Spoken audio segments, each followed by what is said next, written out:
Hi, this is Cousin Russ, another of my office hours series, and I'm going to continue talking about the 1950 US Federal Census and some things that I have found. If you're watching, please let me know where you're viewing this from, either the uh, live stream or the recording. Just let me know where you are, and if you are a user of the Family Tree Maker program, I have a blog. It is scrolling across the bottom. It is also in the office hours. Uh, yeah, think about it a minute. In a description of the office hours playlist. So, all right, let me get myself off the screen and get the banner off because that I understand can uh, block some of my screen. So I turn that off and I am watching your comments.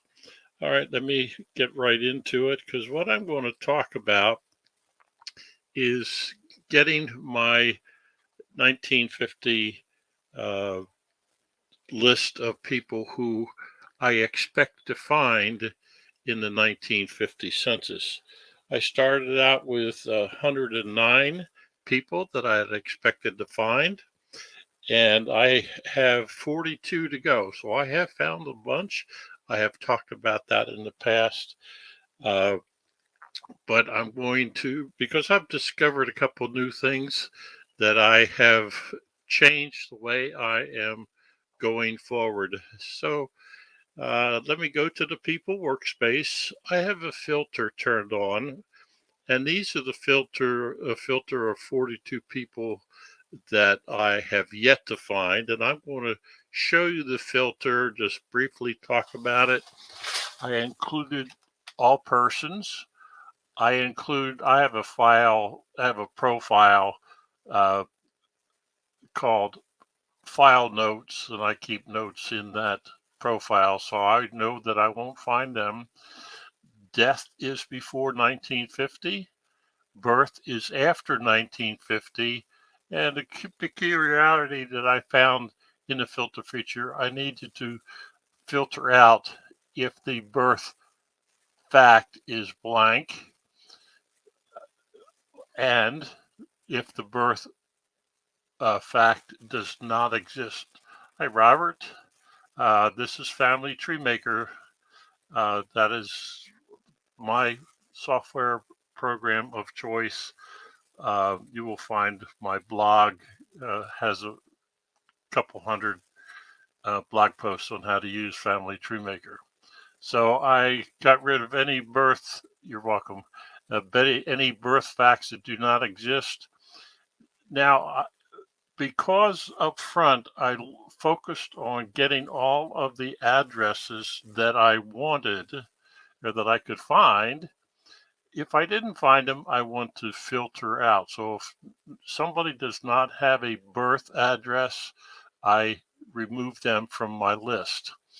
Now, I, as I have talked about before, anybody that I expect to find in the 1950, I added a residence fact and the date of April 1st, 1950.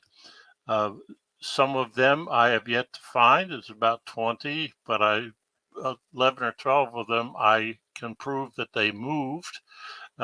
So I have not found them, and the rest of them I have found and have located them in an enumeration district.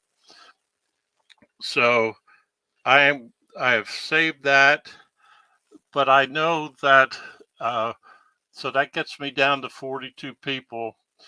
Now this time I'm going to focus on those people who I found in the 1940 census. So I'm going to filter out all facts, residents, date does not equal 4/1/1940. Darlene from Seattle. Good to see you again. So I am going to filter out anybody who does not have a census record in 1940. So that will leave me with people that I can find that I probably have an address for in 1940. So I'm down to 17 people. So these 17 people I should be able to find an address for in 1940. So I'm going to save that. And this is my list. And I'm going to choose this female because she turns out to be a great example of what I'm trying to show you today. So if I go to the person view, I see that I have an address in 1940 and I have her address in 1940. She's someplace else in 1966, but that's okay. I want to see if I can find her in 1940. What I'm going to do is I'm going to highlight the address that I have, because here's where the fun begins. So what I'm going to do now is bring up my browser window, and I'm going to Ancestry.com.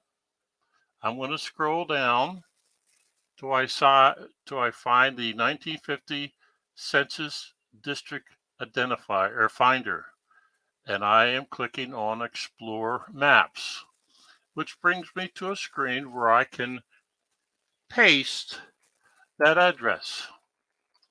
So I have pasted and I say search,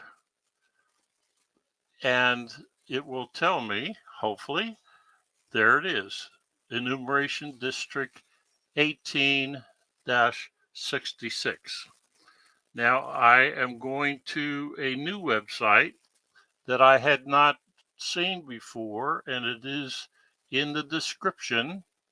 It's a new website that I'm going to bring over here, and it's Steve Morris website.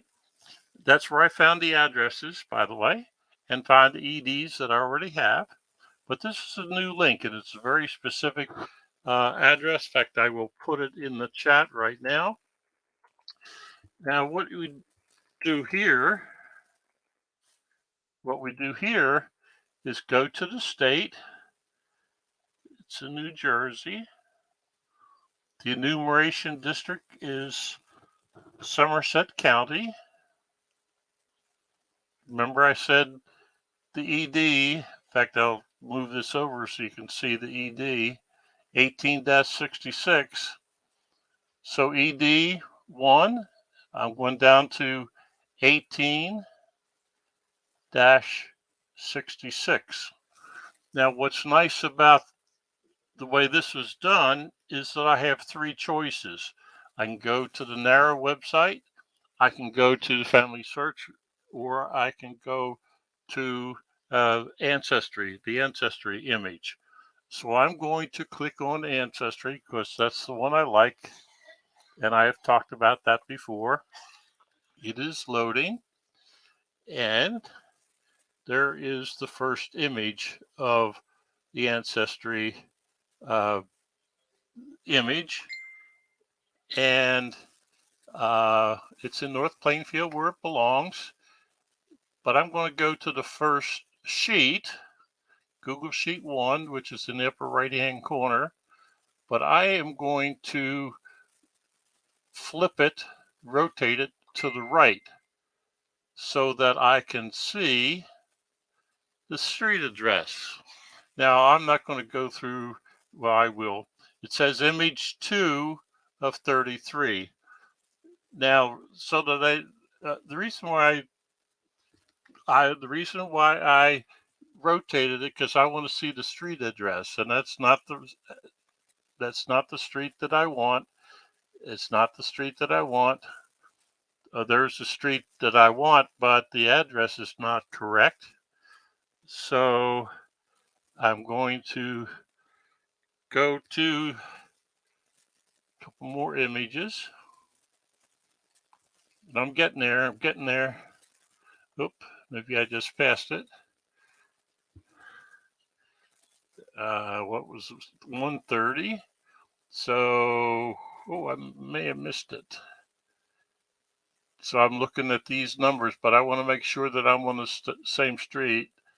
I believe it is on image 17, according to my notes. Nope, that's not correct. Oh, I know. I was looking at the wrong number. I want sheet 12. 130. There it is. Now I'm going to rotate it around so we can see it. Image 130, DEUR, DEUR. And there's my household. Oh no, they're not at home. They're on sheet 73, lines 1 to 8. Now, that means I got to go to the end of the list. So I'm just going to type in 33. I want to see what sheet number that is. In the upper right-hand corner, it says 80. So I want 73. So I need to go back 7 pages. So I'm going to type in 26. And let's see what sheet I'm on. Sheet 73. And it said 4 to 8. So that is where I should have found the person. I didn't. Sorry. So she's not there. So I will record that in my database.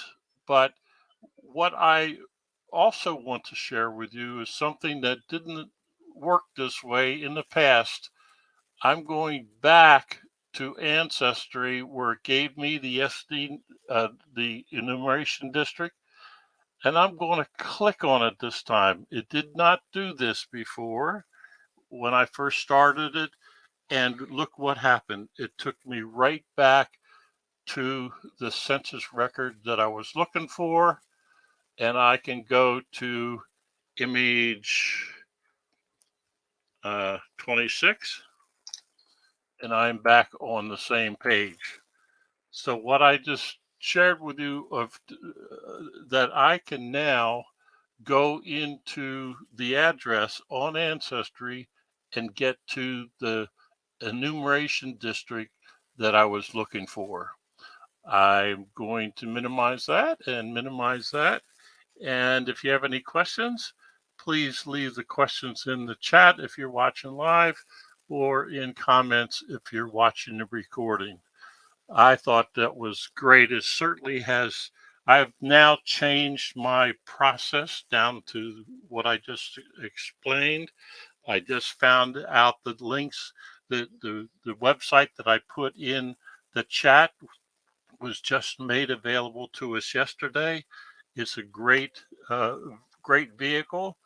But then when I was making changes to my process, that's when I stumbled onto that link now on Ancestry. It takes me directly to Go. Do not pass Go and collect $200 or whatever that saying used to be. Anyway, thank you very much for watching. Again, please leave your name, and Robert and Darlene, thank you for watching, and have a great day.